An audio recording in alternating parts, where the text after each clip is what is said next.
bagi kami berkumpul dalam nama-Mu.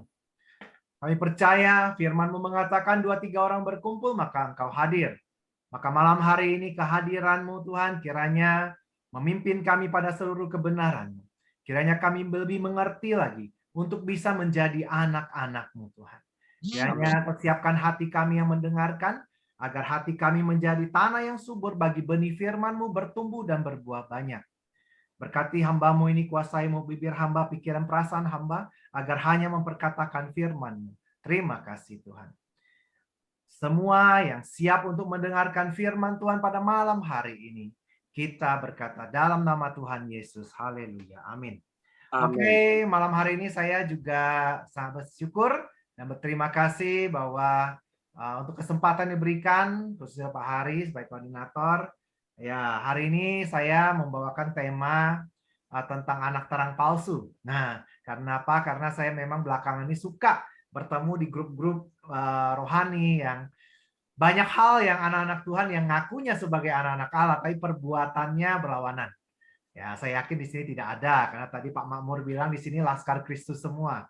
Ya, jadi memang kita harus periksa untuk jadi laskar, kita harus jadi anak dulu. Ya, gitu ya. Oke, nah saya akan tampilkan slide-nya. Semoga bisa ditampilkan sebentar. Oke. Ya. Ya, sudah keluar ya. Ya, bisa dilihat. Ya, jadi hari ini ada tentang anak terang palsu. Nah, bahasa Inggrisnya, whose child are you? Nah, jadi anak siapakah kita? Nah, gitu ya pertanyaan singkatnya. Nah, kita harus periksa ya. Nah, jadi memang kadang, aduh, akhir-akhir ini pusing ya, lihat banyak sekali kelakuan-kelakuan yang ngakunya anak Allah, tetapi kelakuannya nggak jelas. Ya, kita lihat di Yohanes 1 Yohanes 3 ayat 8 dan 10. Barang siapa yang tetap berbuat dosa berasal dari iblis. Nah, kalau bilang tetap artinya dia tinggal dalam perbuatan dosa itu. Nah, gitu ya. Jadi ini bukan cerita tentang orang yang masih bisa jatuh dalam dosa, tetapi tentang orang yang tinggal di dalamnya. Karena tetap berbuat dosa, tulisnya begitu. Sebab iblis berbuat dosa dari mulanya.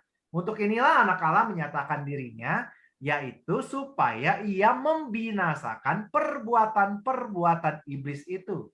Ternyata sifat dosa atau perbuatan-perbuatan dosa itulah yang harus kita binasakan, yang harus kita benci.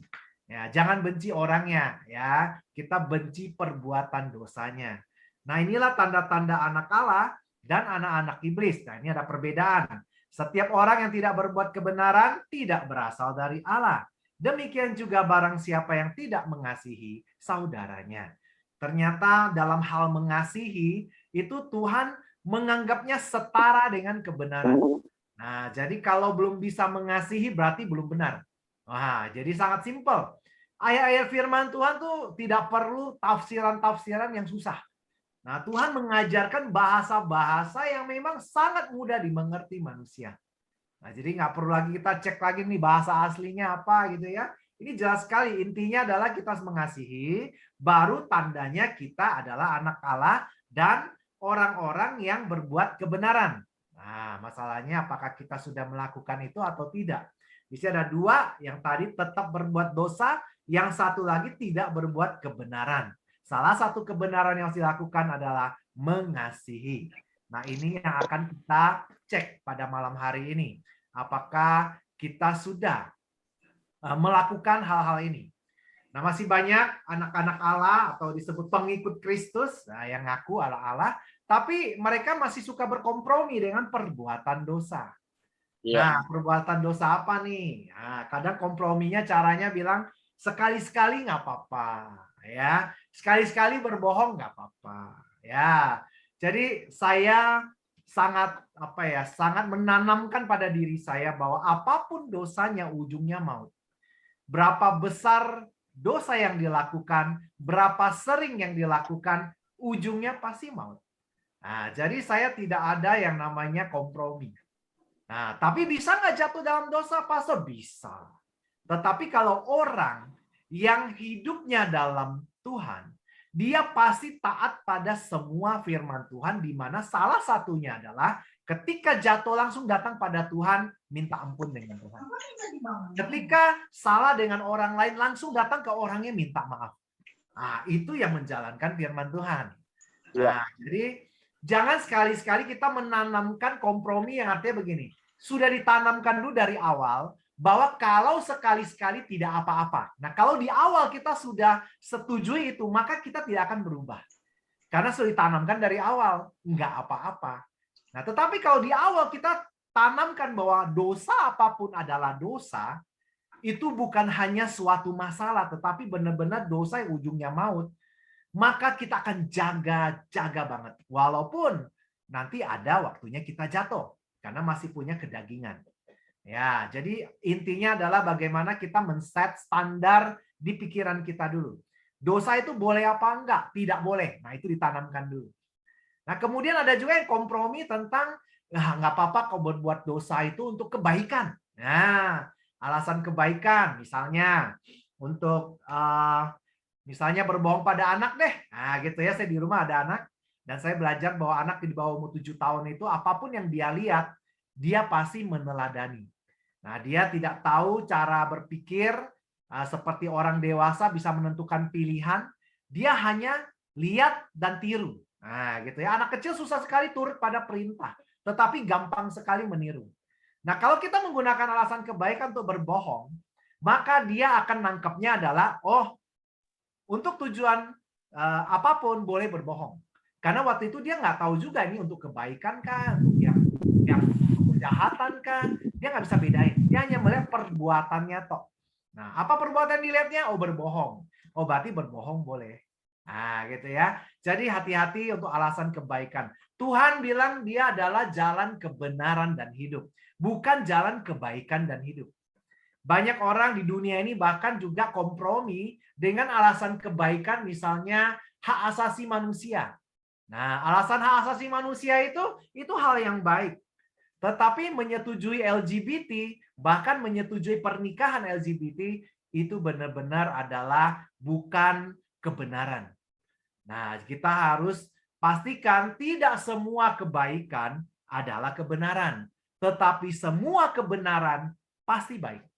Nah, jadi kita harus benar-benar set di pikiran kita fokusnya kebenaran, bukan kebaikan. Karena kebaikan menurut dunia versinya bisa berbeda dengan versi kebaikan menurut kebenaran. Nah, gitu ya. Kemudian ada juga yang kompromi dengan sering ke gereja, sering fellowship, sering baca Alkitab, tetapi kalau untuk mengampuni, nah, masih susah. Pak, saya ampuni semua yang menyakiti saya, kecuali satu aja saya nggak mau. Nah, itu kompromi. Saya mau tanya sama adik-adik di sini yang sudah jadi Laskar Kristus ini, nah, apakah ketika kita minta ampun sama Tuhan, kita juga bilang sama Tuhan, Tuhan ada satu dosa saya jangan diampuni. Nah, apakah begitu? Saya yakin tidak ya. Kita selalu mau diampuni seluruhnya. Begitu juga dalam hal kita mengampuni. Nah, jangan ada yang kita simpan, yang ini boleh, ini enggak. Ini ngampuninnya tahun depan aja, ini 5 tahun lagi aja ngampuninnya. Nah, gitu ya. Karena Tuhan bilang di Matius 6, 14-15, kalau kita tidak mengampuni orang lain, Tuhan tidak akan mengampuni kita. Nah, maka kalau yang Matius 6, 14-15 tidak dilakukan, maka ayat 1 Yohanes 1 ayat 9 tentang ngaku dosa tidak berlaku. Nah, karena tidak bisa kita menghadap Tuhan, bilang Tuhan ampuni saya, sucikan saya, tetapi saya bilang Tuhan saya nggak mau ngampuni teman saya yang satu ini. Nah, gitu ya. Jadi kita memang selalu Tuhan mengajarkan tentang teori salib. Mengasihi harus vertikal dan horizontal, membentuk salib. Nah, begitu juga dalam hal pengampunan. Ini ada suara yang masuk ya. Mungkin bisa dimatikan dulu. Ya, suaranya Hana Suharti. Tolong ditutup Bu Ana, mute-nya. Dari host bisa langsung diklik aja supaya tidak masuk suara. Nggak bisa, ditekan. Oh, di host nggak bisa? Iya. Bu Ana tutup mute-nya please. Ibu Ana. Ya. Shalom Bu Hana Suharti. Ya, oke, kita lanjut aja. Ya, jadi ketika tidak bisa mengampuni, itu juga merupakan kompromi yang bisa membuat kita tidak bisa hidup dalam kebenaran. Nah, kemudian ada juga pengajaran tentang kita sudah ditebus dosanya oleh Tuhan di kayu salib. Dosa masa lalu, sekarang, dan masa depan. Jadi otomatis. Nah, ketika berbuat salah, nggak perlu ngaku dosa, nggak perlu bertobat. Otomatis sudah diampuni. Hati-hati juga ya. Jadi tidak ada yang istilahnya kasih karunia Tuhan menghilangkan kehendak bebas manusia. Nah, gitu ya. Kalau seperti itu, maka kata Tuhan, dia mati untuk semua dosa manusia. Berarti kalau dengan begitu semua, walaupun yang percaya sama Kristus sama yang enggak, pasti masuk surga karena udah otomatis ditebus. Nah, berarti tidak berlaku ya. Jadi tetap ada kehendak bebas manusia untuk mau berubah, untuk mau datang ke Tuhan bertobat. Nah, jadi tidak berlaku otomatis. 1 Yohanes 2:6 mengatakan, barang siapa mengatakan bahwa ia di dalam dia, ia wajib hidup sama seperti Kristus telah hidup. Kata wajib itu adalah perintah. Perintah berbeda dengan undangan. Kalau undangan tidak ada konsekuensinya. Mau datang boleh, enggak boleh. Lakukan boleh, enggak boleh. Tetapi wajib tidak bisa. Ada konsekuensinya. Ada tanggung jawab yang menyertai kata wajib. Nah, kita tidak bisa. Kekristenan itu bukan tentang liturgi, tata cara beragama, tentang cara berdoa, tentang cara baca firman, bukan. Tetapi tentang gaya hidup yang sama seperti Kristus hidup. Nah, itu cerita tentang gaya hidup. Jadi kalau bilang kita anak-anak Allah, maka gaya hidup kita harus seperti Allah yang menjadi manusia itu. Kristus itu. 1 Yohanes 1 ayat 6 mengatakan, jika kita katakan bahwa kita beroleh persekutuan dengan dia, namun kita hidup dalam kegelapan, maka kita berdusta dan kita tidak melakukan kebenaran. Jadi kalau orang bilang, oh iya, saya dalam persekutuan anggota tubuh Kristus, apalagi jadi laskar Kristus gitu ya. Nah, berarti sudah bersekutu dalam Kristus, tetapi masih hidup dalam kegelapan. Masih melakukan perbuatan-perbuatan dosa dan menikmati perbuatan itu. Maka kita adalah pendusta. Pendusta kalau kita baca di Wahyu 21 ayat 8 tentang langit bumi baru, itu ada sekelompok manusia percaya yang melakukan dosa pendusta. Dan itu di luar dan dibakar, kematian kedua. Begitu juga pembunuh. Nah, di Alkitab yang lain di 1 Korintus bilangnya yang membenci saudaranya itu adalah pembunuh manusia. Dan tidak ada kekekalan dalam seorang pembunuh manusia. Nah, jadi harus hati-hati. Jadi jangan sampai berasa, wah saya sudah anak Allah, udah dibaptis, nama saya tercatat dalam kitab kehidupan. Ternyata dia lupa baca di Wahyu ayat 3, Wahyu 3 ayat 5 bahwa namanya bisa dihapus dari kitab kehidupan kalau tidak menang. Yang menang tetap katanya tidak akan dihapus. Nah, jadi harus hati-hati dalam baca Alkitab, bacalah keseluruhan Alkitab. Jangan comot ayat yang enak saja, ya. Jangan jadi munafik. Ya, jangan kita bilang saya anak Allah yang adalah kasih tetapi tidak pernah melakukan kasih. Tidak pernah mau mengampuni, tidak pernah mau memberi. Nah, bagaimana bisa kamu mengatakan kita anak kasih? Karena tidak ada kasih di dalam kita. Kemudian kita lihat ciri-ciri. Nah, kita harus tahu nih mana, kita harus periksa kita masuk yang mana nih, yang palsu apa yang asli. Ini barang KW atau barang asli nih. Nah, gitu ya. Nah, yang pertama adalah yang palsu itu tidak melakukan kebenaran dan tidak mengasihi.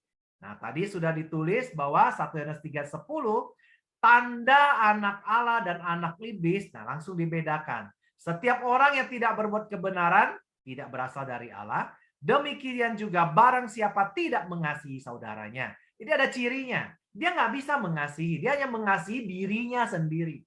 Nah, dia hanya mengasihi yang sama dengan dia, bukan sesama. Nah, gitu ya. Tetapi yang sama-sama baik, yang sama-sama mungkin satu keluarga, yang sama-sama teman, kalau yang bukan teman enggak, gitu ya. Nah, hati-hati. Nah, orang yang hanya melakukan kebohongan. Nah, itu bukan kebenaran jadinya ya. Nah, suka cara-cara duniawi. Nah, masih suka dalam mencapai sesuatu menggunakan cara-cara dunia, nipu boleh, ya kan, penggelapan boleh, ya kan, sekali-sekali promosi dengan cara tidak benar, misalnya biasa yang suka marketing nih. Nah, ya. Jangan sampai kita di sini anak-anak Tuhan yang sudah belajar STT ternyata cuma calok kerajaan sorga. Nah, tiap hari teriak-teriak nanti, ayo masuk surga, masuk surga. Ternyata calo tidak pernah ngikut busnya sampai ke surga. Dia hanya stay di tempat. Ah ya, jangan cuma jadi calo, jadilah supir yang nyampe pasti ke sana. Nah, gitu ya. Jadi kalau orang masih pakai cara-cara duniawi, nah, misalnya kalau dalam usaha kurang jujur dengan pajak. Nah, misalnya ya, masih penggelapan pajak. Ya, itu tidak mungkin ya. Atau dengan bisnis yang tidak benar, misalnya bisnis pinjamin duit jadi apa lintah darat lah gitu ya. Nah, tapi dengan menggunakan keuntungan itu menyumbang buat Tuhan katanya. Persepuluhan. Nah, gitu ya. Hati-hati nyogok Tuhan dengan uang haram ya. Nah, gitu. Bukan berkat yang turun tapi pasti kutuk saya jamin. Karena persembahan buat Tuhan semua harus yang suci, yang kudus, yang tanpa cacat. Nah, kemudian dalam hal mengasihi, pelit, ya. Nah, banyak orang bilang saya belum sukses nih, Pastor. Kalau sudah sukses pasti saya kasih. Ternyata Tuhan bilang di dalam Alkitab, Tuhan hanya minta apa yang ada padamu, bukan yang tidak ada padamu. Semua orang punya apa? Punya waktu. Bagaimana kita mempersembahkan waktu kita untuk orang lain? Contoh, mendoakan satu orang aja. Siapkan waktumu 15 menit deh, nggak usah lama-lama. Atau 5 menit lah, kalau memang sibuk sekali. Doakan satu orang temanmu yang kamu kenal yang dalam kesusahan. Semua orang yang dalam kesusahan membutuhkan bantuan. Dan kita membantu dengan doa. Dan itu berharga di mata Tuhan. Daripada kita berharap jadi kaya, ternyata besok mati, nggak ada kesempatan. Ya, di mana pertanggungjawaban kita pada Tuhan? Karena Tuhan bilang dia akan menghakimi dimulai dari rumah Tuhan. Jadi jangan bilang rumah Tuhan tidak dihakimi. Dari kita Tuhan. Langsung ini Roh Kudus langsung masuk. Ya, Bu Hana. Bu Hana bisa dimatikan suaranya. Ya, terima kasih. Ya. Kemudian anak-anak Tuhan yang ngaku anak-anak Tuhan yang masih suka membawa keributan dimanapun dia berada. Karena harusnya kita pembawa damai, ya, membawakan damai sejahtera Allah dimanapun kita ditempatkan. Di dalam asrama apakah ada damai enggak? Nah, apakah kehidupannya semuanya sukacita enggak sih? Atau mukanya cemberut semua, lihat yang sana nggak senang, lihat sana nggak senang. Nah, gitu ya, perlu dikoreksi. Yakin nggak nih bisa jadi laskar Kristus nih? Ya, kalau dalam hatinya tidak pernah ada damai. Semua berawal dari hati. Kalau hati sampah, keluarnya sampah. Nah, mulut yang penuh sampah, tindakan yang penuh sampah tidak bisa membawa damai, hanya bawa keributan. Ya, gitu ya. Jadi anak terang palsu dia akan selalu menolak kebenaran. Dan dia hanya tahu kepalsuan, pura-pura doang. Ya, gitu ya. Jadi hati-hati. Jangan sampai kita berpura-pura, jadi pendusta dalam hidup kita. Kemudian hal yang lain tentang mengakui dosa, minta ampun, dan mengampuni. Ini satu paket. Nah, gitu tadi saya depan sudah mengatakan bahwa 1 Yohanes 1 ayat 8 mengatakan, jika kita berkata bahwa kita tidak berdosa, maka kita menipu diri kita sendiri dan kebenaran tidak dalam kita. Jadi jangan bilang, wah saya mah sudah ditebus Tuhan, dosa masa lalu, sekarang masa depan sudah ditebus semua, jadi saya ini tidak berdosa lagi. Siapa bilang? Kita menipu diri kita sendiri, tulisnya gitu ya. Nah, jadi di ayat 9 bilang, jika kita mengaku dosa kita, maka ia adalah setia dan adil, sehingga ia akan mengampuni segala dosa kita dan menyucikan kita dari segala kejahatan. Tuhan Yesus datang bukan untuk dia meniadakan kehendak bebas kita. Tetapi dia menyiapkan alat untuk kita bisa berdamai ketika kita jatuh. Yaitu tebusan darahnya. Di dalam perjanjian lama semua tebusan perdamaian harus darah. Harus darah. Nah, cuma yang sempurna adalah darahnya Tuhan sendiri. Nah, yang suci dan yang mengorbankannya juga imam yang suci. Baru berkenan. Nah, jadi Tuhan tidak bisa menghilangkan kehendak bebas kita. Bukan tidak bisa, tidak mau. Karena dia menciptakan kita serupa dengan dia. Kalau dia menghilangkan kehendak bebas kita, maka kita adalah robot. Nah, maka tidak perlu lagi ada Tuhan ngapain capek-capek datang menderita, disalib, dibunuh. Cukup bilang aja simsalabim semua jadi baik, selesai bukan?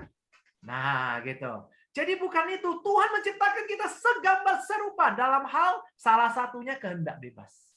Jadi Tuhan tidak akan memaksa. Di kitab Wahyu, Tuhan bilang dia mengetok pintu. Dia nggak langsung buka. Dia minta kita yang membukakan pintunya. Nah, gitu. Apakah Tuhan tidak tahu Adam dan Kain melakukan dosa? Kenapa dia bertanya? Ah, gitu ya. Itu karena dia ingin keterbukaan kita. Pengen kehendak bebas kita, mengakui dosa kita. Saya berani beristilahnya menafsirkan bahwa kalau Adam saat ditanya siapa yang salah waktu itu kenapa dimakan, kalau dia ngaku aja mungkin tidak akan diusir. Itu tafsir saya pribadi ya. Nah, tapi karena dia malah melempar tanggung jawab, menyalahkan Tuhan dan perempuan yang diutus, yang dikasih kata itu perempuan yang kamu tempatkan di saya. Berarti menyalahkan Tuhan, menyalahkan Hawa juga. Lempar tanggung jawab, bukan ngaku dosa. Nah, Kain juga sama, ditanya dia juga nggak ngaku dosa. Dia cuma bilang mangel, bilangnya emangnya saya penjaga adik saya. Wah, gitu ya. Nah, itulah kita diajarkan Tuhan untuk harus datang pada Tuhan dengan rendah hati dan mengakui dosa kita. Tetapi ini tidak cukup. Harus juga dengan Matius 6:15. Tetapi jikalau kamu tidak mengampuni orang, Bapamu juga tidak mengampuni kesalahanmu. Dikuatkan lagi oleh Yakobus 5:16a. Karena itu hendaklah kamu saling mengaku dosamu dan saling mendoakan supaya kamu sembuh. Banyak orang tidak sembuh karena dia hanya datang pada Tuhan. Tidak juga pada sesamanya. Tidak bisa berlaku karena Tuhan ini satu paket. Selalu vertikal, horizontal membentuk salib. Harus pada sesama dan pada Tuhan. Baru sembuh benar. Nah, jangan kita hanya datang pada yang penting kok ngaku dosa sama Tuhan. Yang sama sesama nggak perlu. Enggak. Tanda kita mengampuni orang lain ada kita bisa menghadirkan orangnya dan kita doakan dia. Nah, itu. Banyak orang hanya lupa, saya melupakan aja. Tetapi apakah masih ingat tentang dosanya pada kita? Masih. Ketika ingat masih marah? Masih. Cuma hanya nggak mau ingat aja. Nah, itu tanda belum mengampuni. Tetapi yang sudah mengampuni, ketika kita ingat, kita tidak. Kita tidak akan benci orangnya. Karena kita tahu dia dikuasai oleh dosa, oleh sifat dosa. Sehingga kita wajib kasihan justru. Kenapa dia terikat begitu? Kita doakan dia. Supaya dia bertobat. Dia bisa melepaskan hal-hal keduniawian itu. Ya, kedagingan itu.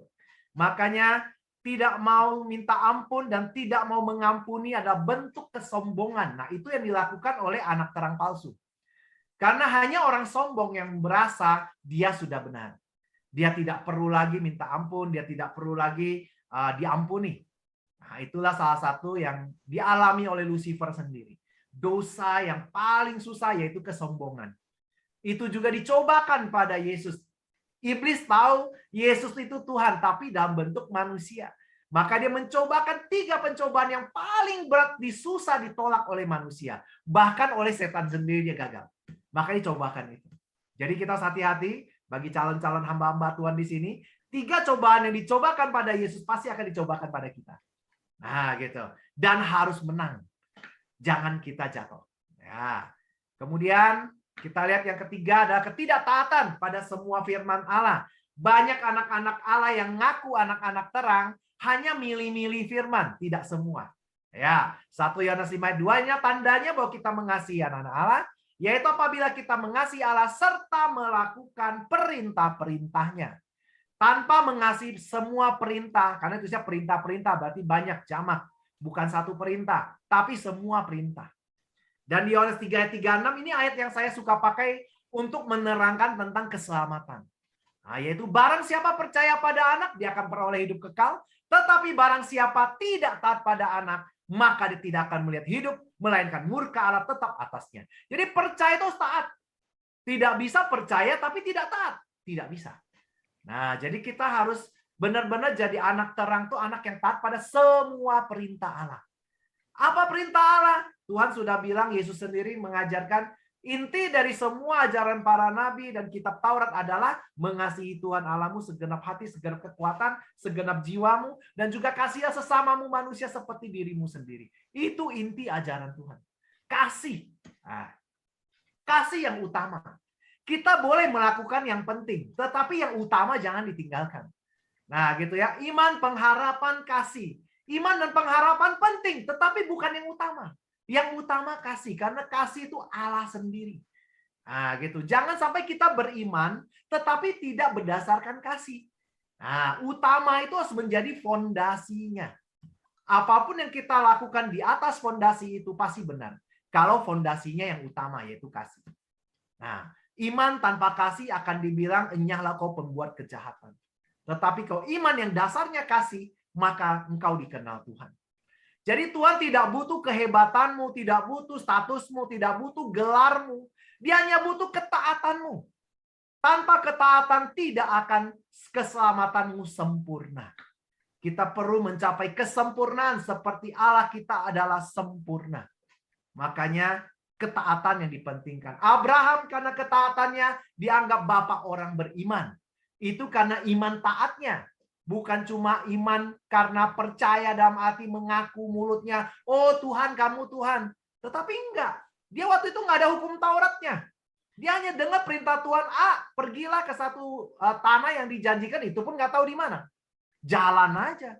Bunuh anakmu untukku, bunuh. Itu ketaatan. Itu iman yang taat. Itu yang dihargai Tuhan dan iman Abraham dianggap kebenaran di Ibrani. Nah, jadi kita harus meniru iman yang seperti itu. Kemudian ada lagi tentang anak terang palsu itu cirinya suka tobat kumat. Nah, tomat ya. 2 Petrus 20, sebab jika mereka oleh pengenalan mereka akan Tuhan dan juru selamat kita Yesus Kristus telah melepaskan diri dari kecemaran-kecemaran dunia, artinya sudah bertobat nih. Tetapi terlibat dalih di dalamnya, maka akhirnya keadaan mereka lebih buruk daripada semula. Ayat ini saya pakai dengan yang 2 Petrus 2 ayat 22 hanya pada jemaat yang saya anggap sudah dewasa rohani. Nah, karena di sini adalah laskar Kristus, saya anggap sudah dewasa rohani, bisa makanan keras. Ya, jadi saya tidak akan sungkan menggunakan ayat-ayat yang keras. Bagi yang masih tobat kumat, maka Tuhan menganggap mereka seperti anjing dan babi. Nah, kenapa saya bilang keras? Karena kalau yang baru lahir baru dengar ini, pasti sakit hati dia. Nah, tapi saya yakin kalau di sini adalah laskar Kristus, maka dengan senang hati menerima ini. Bahwa kenapa disamakan dengan anjing dan babi? Karena di zaman itu adalah barang haram, hewan haram. Hewan yang kotor, yang najis. Nah, mereka kesukaannya hanya kenajisan. Nah, ya kan? Babi hanya suka kubangan yang kotor. Anjing makan muntahannya sendiri, ya najis banget gitu ya. Nah, kalau kita sama seperti itu, maka anak terang palsu akan selalu kembali pada kehidupan manusia lamanya. Dan dia boleh disebut sebagai anjing dan babi. Nah, gitu ya. Jadi, saya harap kita benar-benar bisa menjadi anak-anak Allah yang asli. Yang asli tidak suka yang kotor, kita suka pada kekudusan. Bahkan Roma 12 ayat 1 mengatakan ibadah yang sejati adalah persembahkan tubuh yang kudus. Dan juga tanpa kekudusan tidak seorang pun bisa melihat Tuhan. Bagaimana mau ngaku jadi anak Tuhan kalau nggak kudus? Bahkan di Korintus mengatakan kita harus menjauhi pencemaran jasmani dan rohani.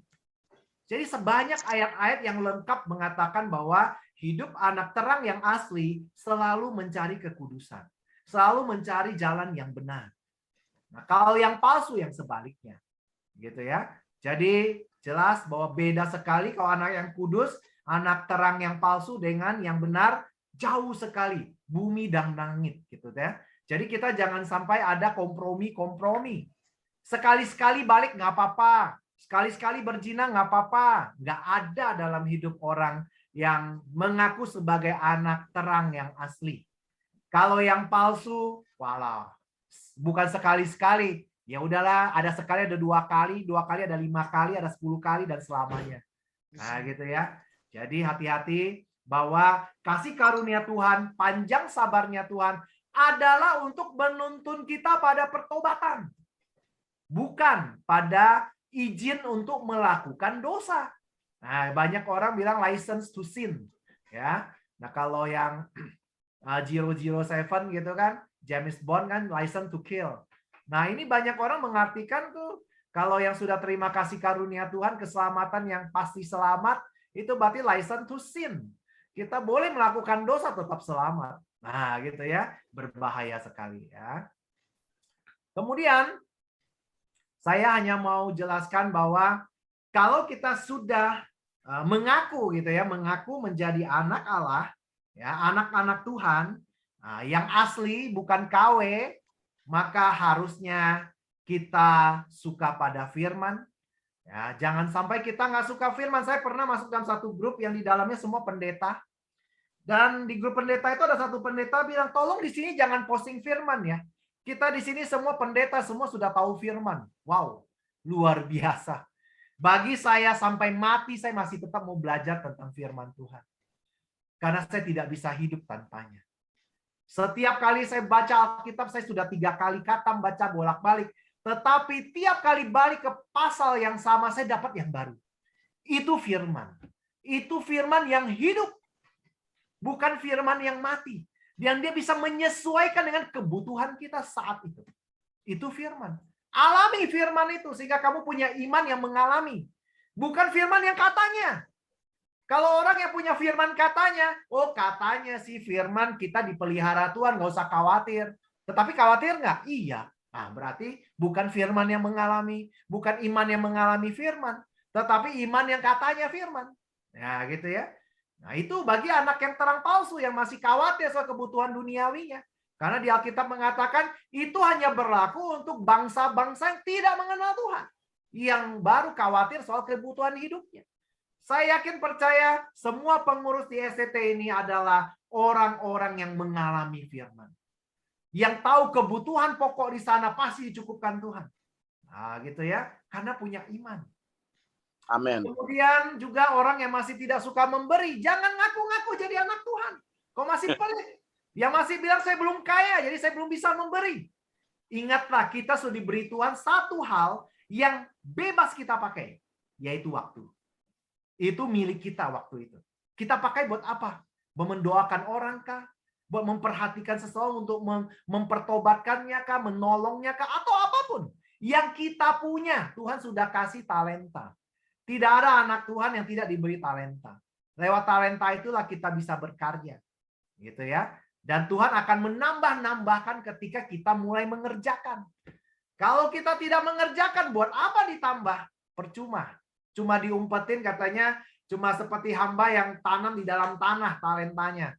Nah gitu ya, nggak ngapa-ngapain, nggak dikerjakan. Nah gitu ya. Jadi jangan berharapkan banyak karunia kalau kita nggak pernah pergi.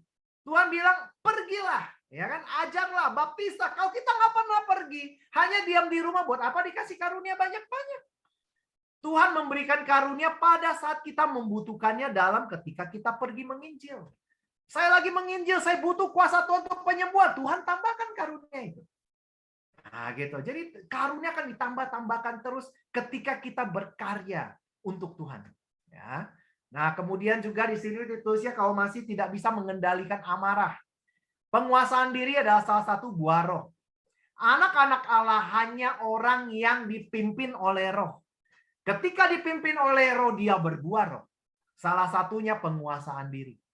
Kalau yang masih senggol bacok, hati-hati ya. Mungkin itu palsu, KW2 itu mungkin ya. KW1 pun nggak begitu ya. Nah gitu. Jadi kita nggak boleh KW, harus asli. Nah yang aslinya adalah yang bisa mengendalikan diri kita. Salah satunya terhadap masalah emosi. Masalah amarah. Ya. Kemudian masalah berzina dengan pikiran. Saya tidak bilang, saya anggap di STT ini semua yang suci-suci lah. Ya, tidak melakukan. Tetapi kata Yesus, bukan melakukan, mikirin aja berzina. Nah, ini sekarang gadget ini, internet ini sangat jahat. Dia mainnya di pencemaran rohani, pencemaran jiwa, pencemaran pikiran. Banyak orang murtad hanya karena banyak belajar di internet tentang hal-hal apa? Misalnya dari ilmu pengetahuan, sains.